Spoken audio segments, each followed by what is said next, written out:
ସବୁଦିନ ସକାଳେ ଭଳି ଆଜି ମଧ୍ୟ ପ୍ରଭୁ ଶ୍ରୀ ରାମଙ୍କ ମନ୍ଦିରରେ ପୂଜା ଚାଲିଥିଲା। ଅଯୋଧ୍ୟାରେ ଏଭଳି କିଛି ଘଟିଲା ଯାହା ଲୋକମାନେ ଦେଖି ଆଶ୍ଚର୍ଯ୍ୟ ହେଉଛନ୍ତି। ପ୍ରଭୁ ଶ୍ରୀ ରାମଙ୍କର ପୂଜା ଚାଲିଥିଲା ବେଳେ ହଠାତ୍ ଖସିଗଲା ସବୁ ଫୁଲ ଏବଂ କିଛି ଗହଣା।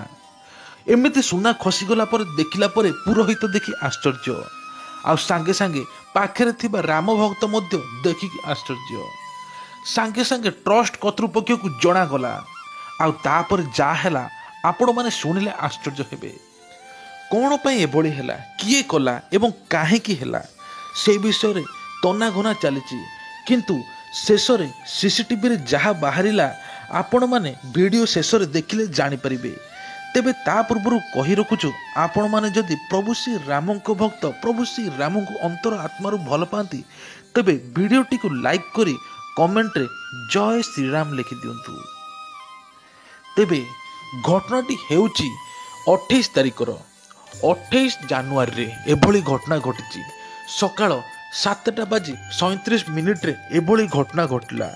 ତାପରେ ସାଙ୍ଗେ ସାଙ୍ଗେ ଡକାଗଲା ମୂର୍ତ୍ତି ତିଆରି କରିଥିବା ଅରୁଣ ୟୋଗୀକୁ ଡକାଗଲା ଏବଂ ଅରୁଣ ୟୋଗୀ ଦେଖିକି ଆଶ୍ଚର୍ଯ୍ୟ ହୋଇଗଲେ।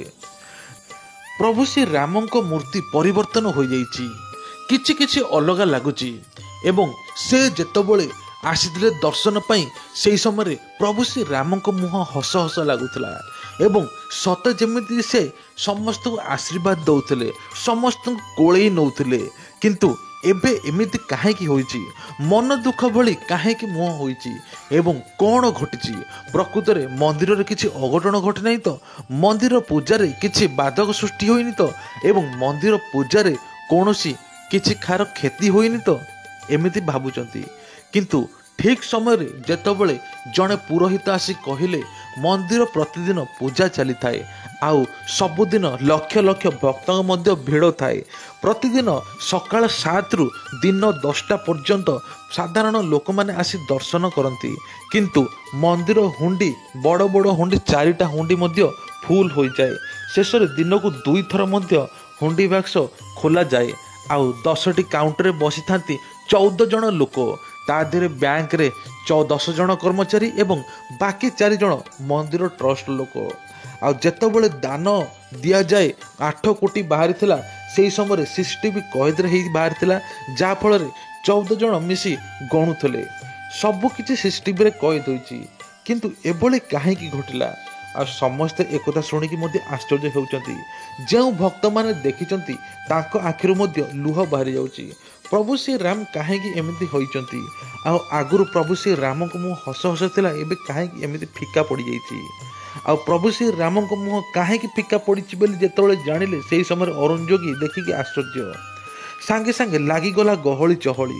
ସାଧାରଣ ଲୋକଙ୍କ ପାଇଁ କିଛି ଦିନ ବନ୍ଦ ହୋଇଗଲା। କିଛି ସମୟ ଯେତେବେଳେ ବନ୍ଦ ହୋଇଗଲା, ସେହି ସମୟରେ ସାଧାରଣ ଲୋକ କ'ଣ କରିବେ କିଛି ଭାବି ପାରୁନାହାନ୍ତି। କିଏ କେଉଁଠୁ ଆସିଛନ୍ତି, କିଏ ବାହାରୁ ଆସିଛନ୍ତି, କିଏ ଦିନ ରାତି ଟ୍ରେନରେ ସଫର କରି ମଧ୍ୟ ଆସିଛନ୍ତି ପ୍ରଭୁ ଶ୍ରୀ ରାମଙ୍କ ଦର୍ଶନ ପାଇଁ। କିନ୍ତୁ ଶେଷରେ ଯେତେବେଳେ ଗେଟ୍ ପାଖରେ, ମାନେ ମନ୍ଦିର ପାଖରେ ପହଞ୍ଚି ପ୍ରଭୁ ଶ୍ରୀ ରାମଙ୍କୁ ଦର୍ଶନ କରିପାରୁନାହାନ୍ତି, ସେହି ସମୟରେ ଛାତିରେ ହାତ ବାଡ଼େଇ କାନ୍ଦୁଥାନ୍ତି। କାହିଁକି ନା ପ୍ରଭୁ ଶ୍ରୀ ରାମଙ୍କୁ ଦର୍ଶନ କଲେ ସବୁ କିଛି ପୂରଣ ହୋଇଯିବ, ସବୁ କିଛି ଫୁଲଫିଲ୍ ହେବ ଏବଂ ପ୍ରଭୁ ଶ୍ରୀ ରାମଙ୍କ ଭକ୍ତ ବୋଲି ସେ ଜୟ ଶ୍ରୀରାମ ଗେଟ୍ ପାଖରେ ନାରା ଲଗାଉଛନ୍ତି। ସେପଟେ କ'ଣ କରିବେ? ଆଉ ଅରୁଣ ଯୋଗୀ ଦେଖିକି ଆଶ୍ଚର୍ଯ୍ୟ। ପୁରୋହିତକୁ ପୁଣି କହିଲେ, ଆଉ ଥରେ ତମେ ପୂଜା ବିଧି ଠିକ୍ ସେ କର। ସେହି ସମୟ ପୁରୋହିତ କହିଲେ, ଆମେ ପ୍ରକୃତରେ ଠିକ୍ କରୁଛୁ, କିନ୍ତୁ ହୁଏତ କିଛି ଗୋଟେ ଘଟିଛି। ଆଉ ସେହି ସମୟରେ ଦେଖାଗଲା ପ୍ରଭୁ ଶ୍ରୀ ରାମଙ୍କ ମୂର୍ତ୍ତି ପାଖରୁ ଯେଉଁ ଫୁଲମାଳ ଥିଲା ସିଏ ମଧ୍ୟ ଝଡ଼ିଗଲା। ସିଏ ଯେତେବେଳେ ତଳେ ପଡ଼ିଗଲା ଦେଖିକି ଆଶ୍ଚର୍ଯ୍ୟ। ତାପରେ ପୁରୋହିତ ଜାଣିଲେ ଯେ ଇଏ ହେଲା ପ୍ରଭୁ ଶ୍ରୀ ରାମଙ୍କର ଆଶୀର୍ବାଦ। ପ୍ରଭୁ ଶ୍ରୀ ରାମ ଚାହୁଁଛନ୍ତି ଯେ ଏଇଠି ମୋ ପାଖକୁ ହଜାର ହଜାର ଭକ୍ତ ଆସନ୍ତୁ, ପ୍ରତିଦିନ ଦର୍ଶନ କରନ୍ତୁ ଏବଂ ପ୍ରତିଦିନ ସେମାନେ ଖୁସିରେ ରୁହନ୍ତୁ। ଆଉ ସେଇଠି ଘଟିଲା ଗୋଟେ ବଡ଼ ଚମତ୍କାର। ଯେତେବେଳେ ପୁରୋହିତଙ୍କ ସ୍ୱପ୍ନ ଭାଙ୍ଗିଲା, ସତକୁ ସତ ସେ ମନ୍ଦିରକୁ ଗଲେ। ମନ୍ଦିରକୁ ଠିକ୍ 7ଟା ବେଳକୁ ଯେତେବେଳେ ଯାଇଛନ୍ତି, ପୂଜା କରିଛନ୍ତି, ସେହି ସମୟରେ ଭକ୍ତଙ୍କ କାହିଁରେ ନାହିଁ ଭିଡ଼। ଆଉ ସେହି ସମୟରେ ପୁରୋହିତ ଦେଖିଛନ୍ତି ସତକୁ ସତ ପ୍ରଭୁ ଶ୍ରୀ ରାମଙ୍କ ମୁହଁ ଶୁଖି ଯାଇଛି ଏବଂ ପ୍ରଭୁ ଶ୍ରୀ ରାମ ଫୁଲ ପଡ଼ିଛି। ପ୍ରଭୁ ଶ୍ରୀ ରାମଙ୍କ ଦେହରୁ କିଛି ଫୁଲ ପଡ଼ିଛି ତଳେ, ସେ ଦେଖିକି ଆଶ୍ଚର୍ଯ୍ୟ। ଆଉ ପୁରୋହିତ ଯାହା ସ୍ୱପ୍ନ ଦେଖିଥିଲେ ସେସବୁ ପ୍ରକୃତରେ ସତ ହେଉଛି।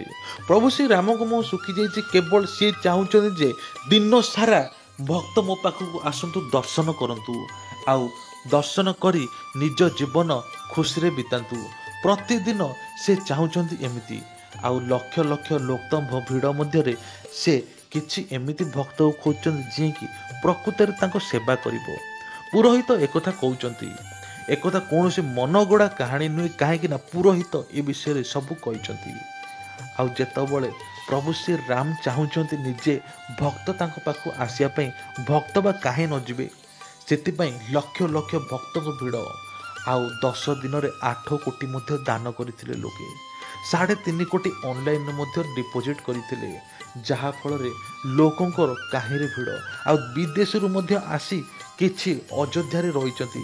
ଆଉ ସବୁଠାରୁ ବଡ଼ କଥା ହେଉଛି ଯେ ପ୍ରାୟ ଯେଉଁମାନେ ଲୋକ ଆସୁଛନ୍ତି ସେ ଅଯୋଧ୍ୟାରେ ଜାଗା କିଣିବାକୁ ପ୍ରସ୍ତୁତ ହେଲେଣି, ଅଯୋଧ୍ୟାରେ ରହିବାକୁ ପ୍ରସ୍ତୁତ ହେଲେଣି।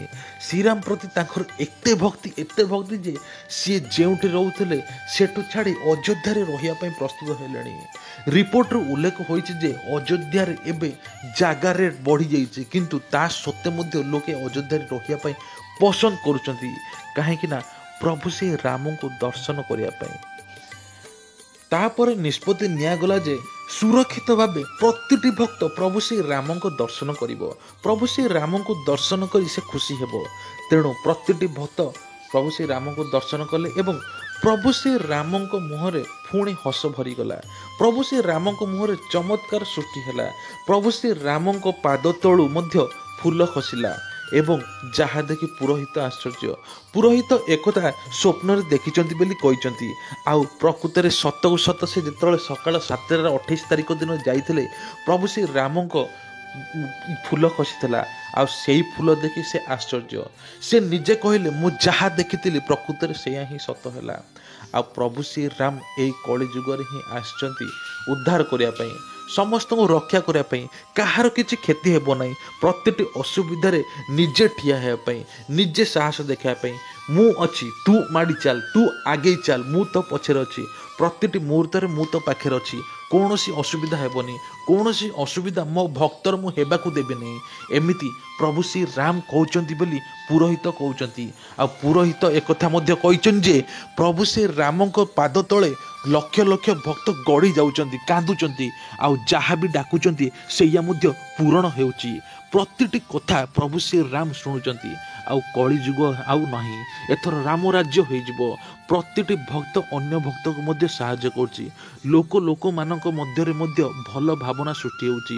ଆଉ ଚାରିଆଡ଼େ ହିନ୍ଦୁ ହେବ, କୌଣସି ଅଲଗା ଧର୍ମ ରହିବ ନାହିଁ, ସନାତନୀ ଧର୍ମ ରହିବ, ଏମିତି କିଛି କହିଛନ୍ତି ପୁରୋହିତ।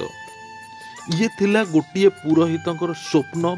ଏଇଟା କିନ୍ତୁ ସତ ଯେ 28 ତାରିଖ ଦିନ ସକାଳ 7:37 ପ୍ରଭୁ ଶ୍ରୀ ରାମଙ୍କ ଉପରୁ ଫୁଲ ଝଡ଼ିଥିଲା। ଯେଉଁ ଫୁଲ ଖସିଥିଲା ସେଇଟା ପୁରୋହିତ ମଧ୍ୟ ଦେଖିକି ଆଶ୍ଚର୍ଯ୍ୟ। ତେଣୁ ଆପଣମାନେ ଥରେ କହିଦିଅନ୍ତୁ, ଜୟ ଶ୍ରୀରାମ।